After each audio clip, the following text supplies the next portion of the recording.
What am I passionate about? Is it too late to follow my dreams?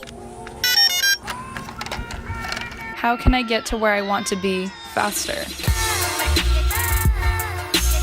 These are some of the questions young adults are asking. To find the answers, we set out around the world to meet the individuals who are making a difference. These are their stories. These are your shortcuts.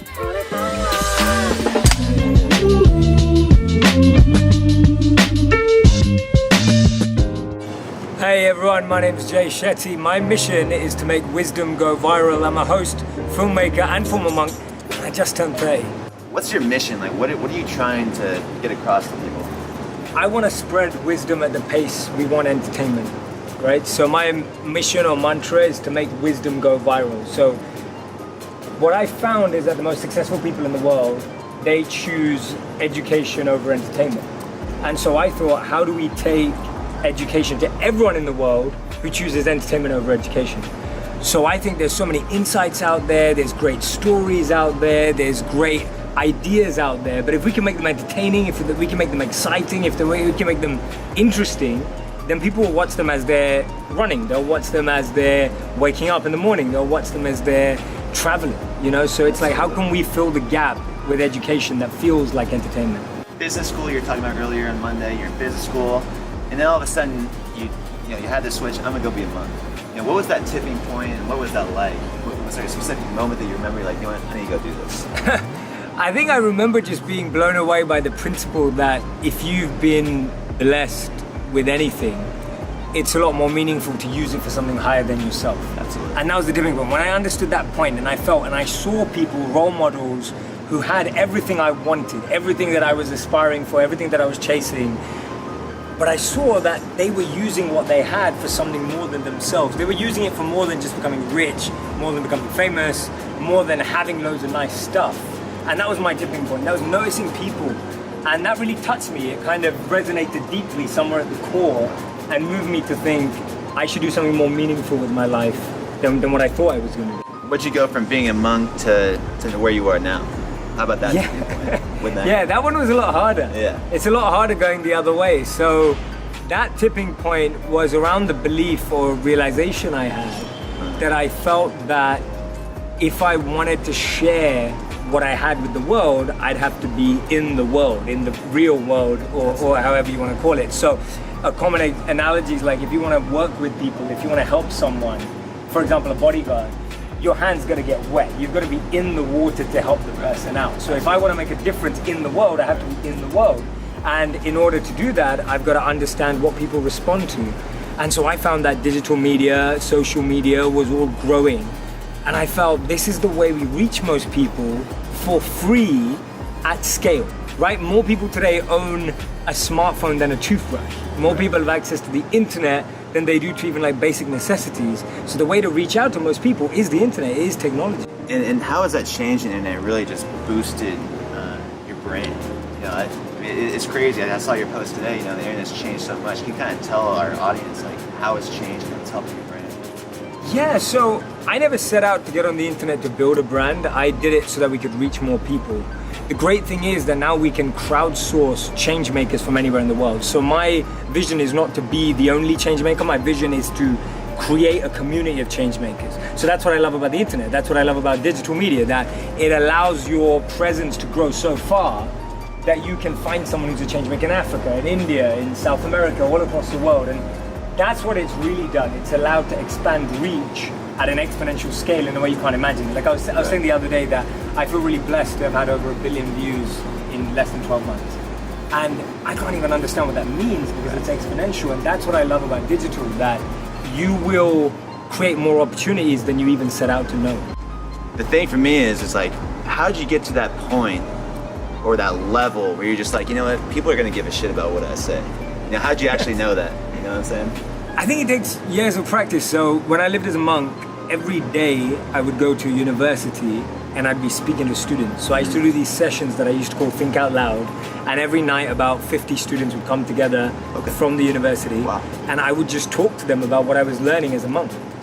And I did that day in, day out for 3 years in a row. I was giving 3 hours of talks and discussions and interactive seminars every night. So Wow. if you add That's that a lot up, of it kind of practice. fits into the 10,000 hour rule of Malcolm Gladwell. Yes. And I spent a lot of time studying content. So some of my videos that have gone viral today were written 10 years ago as a speech for 50 students.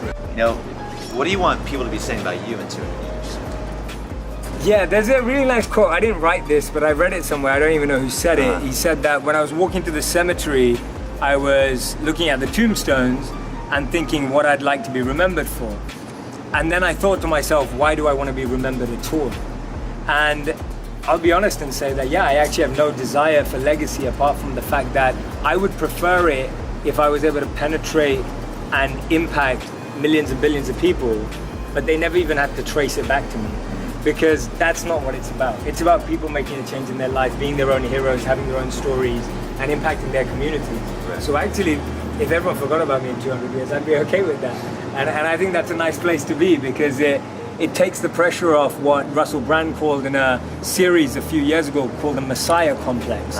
And I think that as a teacher or as a guide, you can build this guru complex or Messiah complex. And mainly like reach out to you for this type of advice. Is there a specific? Yeah, number one is, Jay, I have no idea what my passion is. Can you help me? Number two is, I know what my passion is, but I hate my career. How do I switch? And the third one is, I just got broken up with. Like, those are like our millennial issues, right? Gen Z millennial issues. What do you say then? So, one of the biggest things for me is how you can go to the core of the issue. So I think you can solve the problem by dealing with the challenges you have right now, or you can go to the root. And for me, it's always going back to the root. My number one thing that I talk about is self-realization. We do not understand ourselves well enough at all. Like, our understanding of ourselves, even as basic as what's your favorite food and what are your 3 favorite movies and how do they fit, most people can't answer that question. If you don't open yourself up to more role models and more ideas, you'll always be trying to fit yourself in the boxes. So I always talk about being grown up in an Asian household. I only ever had 3 options. I either became a doctor, a lawyer, or a failure, right? Those were my 3 options. And that's all I had available to me because I didn't expand my horizons. Right. So I never grew up believing I could be a filmmaker. That was just something you watched on the weekend. Right. So my advice to people second after realizing yourself is meet more people.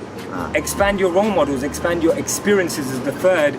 Go out there and try things out that you've never done before, that you didn't grow up experiencing. My advice, or what I would say to those people is that I'm gonna be real cheesy here and then go a bit. Go for it. You know, there's that famous quote in Spider-Man that we all hear, that with great power comes great responsibility. And I think if you have money, fame, insight, intelligence, whatever you have access to, any resource, you've got massive responsibility, more than anyone who doesn't have it. My proposal or hope or pledge to anyone who has anything, not just money, is that I hope that those people are using it for a higher purpose than themselves. Because after a certain period of time, after a certain amount of money, no much more is going to make a difference in our own life. And I think the people who have it know that. And therefore we see people like Steve Jobs, Mark Zuckerberg, Bill Gates pledging to give away half or all of their wealth throughout their whole lives. And I think that we see that we're wired for generosity, but the more generous we can be, and the more important than that is to be collaborative in being generous. Totally. So I think there's a lot of conflict over like, no, this is more important, that's more important. It's actually like, if we all came together, we could solve everything a lot quicker. And that's always the number one issue, that we know that poverty, we know that hunger could be solved with not much money at all. But the problem is we're not working together. I would say that the number one is self-awareness, as I said before, and I can't emphasize that one more. Like, as in, that is the thing. Like, the more understanding you have of what you're good at, what you're bad at, what you love, what you don't love, what you're gonna excel at, what you're not gonna excel at. The problem is that most people spend most of their lives on stuff they hate and are not good at, or are hate and are good at. And those two things don't make you happy, they don't make you successful. The second thing is being super adaptable. The problem is we wanna get to our destination in our way. So if there's a slight detour, or this door doesn't open and you got to knock on another door, we kind of give up and we go, oh no, I can't do that. That's not working for me. But I'll be honest and say that I've got to wherever I want in life, just not in the way I imagined it. And it's happened like that every time. And so now when things don't go my way, I know that that's just a sign that I've got to knock on a different door. It's just a sign that I've got to tread on a different path. Absolutely. And I think that's the challenge, that we just switch off. We just go, no, it's not happening. Spend a lot of time experimenting and testing. I don't think we try stuff enough. So if you want to be a vlogger or you want to make videos, make a video and test it and get feedback and make it better. If you want to be a business person, get your minimum viable product together, test that product on a few people. I've seen people go through this. I've had people come up to me and go, Jay, I've got this idea for an app. They build the app and then they realize how hard it is, and then you'll know for yourself whether you've got it in you or not, and whether you love the idea or not. And people say, well, that wastes time or that wastes energy, but it's much better testing it and knowing than convincing yourself you could have been the next $1 billion app. And you talked a lot about different directions and things come, doors open. You know, how do you realize what opportunity looks like? How do you realize what opportunity looks like? Momentum. So I don't think that there's any substitute for momentum. Okay. And the challenge is that sometimes you get momentum in areas you didn't expect or invest in. And I think people aren't used to that. So if you invest in a lot of areas, you start focusing on a few opportunities, you'll start noticing momentum. And if it doesn't come from the one you expected it from, you don't put your foot down on that pedal, but you should. Like, as soon as you see momentum, you have to go all in on that area. Yeah, for me, the definition of leadership is, first of all, to be an example. And I think that that's what we're missing in the world today, to really, for leaders to look inside of themselves and live not just what they speak about, but live a greater degree of ethics that we can all agree on. The second definition, or part of that definition, for me is one that empowers more leaders. So for me as a leader is someone who makes more leaders, not more followers. And I'm a big proponent of that. It's not about having one person or one island. Someone who exists for a purpose beyond themselves. That's the third part. So it's my 3 E's of being an example, empowering others, and existing for a purpose beyond yourself. Absolutely. Jay, appreciate your time, man. Thanks, man. Thanks for having us. Thank you.